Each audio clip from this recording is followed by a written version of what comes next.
ఇదే అమ్మాయి పెడితే. Hi bro. ఆయన ఏంబి ఎలా ఉంది?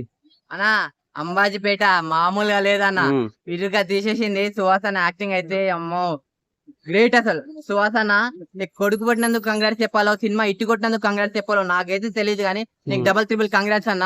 అంత బాగా నచ్చింది నాకు. ఓవరాల్ గా సినిమా పర్ఫార్మెన్స్, సుహాసన పర్ఫార్మెన్స్ గురించి మాట్లాడుకోవాలి, మామూలుగా లేదు. ఫస్ట్ హాఫ్ అంతా ఇలా రొమాంటిక్ లవ్ స్టోరీ అట్లా తీసుకొని పోతే, సెకండ్ హాఫ్ మా రివెంజ్ నరకము మొత్తం ఆ డైలాగులు ఉంటాయి. ఒక్కొక్క డైలాగ్ గుండెకి అతుక్కుంటది. అలాంటి డైలాగ్స్ ఉన్నాయి, హార్ట్ టచింగ్ డైలాగ్స్ ఉన్నాయి. పక్కా చూడండి, పక్కా కనెక్ట్ అవుతారు. అక్క క్యారెక్టర్ చిరంజీవి గారు అప్పుడు ఎప్పుడో ఫిదాలా చూసినాం, మళ్ళీ ఇప్పుడు చూస్తున్నాము. చాలా బాగా నచ్చింది అన్న నాకు సినిమా అయితే. ఒక కింది స్థాయిలో గానీ పై స్థాయిలో గానీ ఇద్దరు రెండు స్థాయిలు కలిసిమెలిసి చూడాల్సిన సినిమా అంటే ఈ సినిమా అన్న. సుహాస్ అంటే కలర్ ఫోటో గుర్తొస్తుంది, ఇప్పటి నుంచి ఈ సినిమా గుర్తొస్తుంది, చూసుకోండి, రాసి పెట్టుకోండి. వేరే లెవెల్ ఉన్నాడు సుహాస్ అని యాక్టింగ్.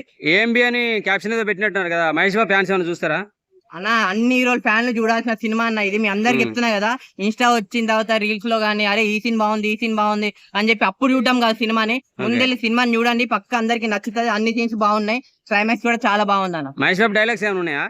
మహేష్ బాబు, ప్రభాస్ వాళ్ళు డైలాగ్స్ ఏమైనా ఉన్నాయి? మహేష్ బాబు డైలాగులు ఉన్నాయన్న. అచ్చా, ఓకే. నిజంగా చెప్తున్నా కదా, చూడండి, మీకే నచ్చుతుంది అన్న. ఓకే. Thank you. గుమ్మా అనే సాంగ్ ఎలా అనిపించింది? సాంగ్ గానీ ఆ డాన్స్ గానీ మామూలుగా ఎరుగా తీసేసిండి అన్న. గీతా ఆర్ట్స్ లో అవకాశం రావడం అది బెస్ట్ అన్న. గీతా ఆర్ట్స్ వాళ్ళు ఏంటంటే ప్రతి ఒక్కరిని ఇలా ఎంకరేజ్ చేసుకుంటూ వస్తారు. లైక్ కలర్ ఫోటో అని, మన కలర్ ఫోటో గానీ, దాని తర్వాత బేబీ వచ్చింది, ఇవన్నిటిని ఎంకరేజ్ చేసుకుంటూ వస్తారు. అది నాకు చాలా మంచి హ్యాపీ అనిపిస్తుంది అన్న. అంతే. Okay, thank you.